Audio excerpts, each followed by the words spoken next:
ఈరోజు నంద్యాలలో డంప్ యార్డ్లో మీరు చూస్తున్నారు. దాదాపు 6 మంత్ నుంచి డంప్ యార్డ్లో అంతా చెత్త ఎట్లా ఉందో అట్లానే ఉంది.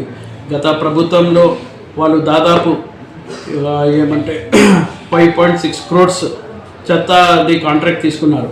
ఇంతవరకు చెత్త ఎక్కడ క్లీన్ చేయలేదు వాళ్ళు. కానీ బిల్స్ అన్నీ పెట్టినారు. ఏమని చెత్త క్లీన్ చేశాము, మేము రీసైక్లింగ్ చేశామని. ఒక్కసారి మీరు డంప్ యార్డ్ దగ్గర వచ్చి చూడండి. ఎందుకంటే గత అధికారులు అట్లానే వాళ్ళే ఇప్పటి వరకు వాళ్ళే కంటిన్యూ అవుతున్నారు. వాళ్ళే బిల్స్ పెట్టుకుంటున్నారు, వాళ్ళే తీసుకుంటున్నారు. దీనిపైన ఖచ్చితంగా ప్రభుత్వం చర్యలు తీసుకుంటుంది. ఎవరెవరు అధికారులు దీని వెనకాల ఎవరు ఉన్నారో వితౌట్ చెత్త క్లీన్ చేయకుండా ఎవరు బిల్స్ పెట్టారో దాని మీద ఖచ్చితంగా ఎంక్వైరీ జరగాలి. దాని మీద ఖచ్చితంగా ఒక స్ట్రిక్ట్ యాక్షన్ తీసుకోవాలి.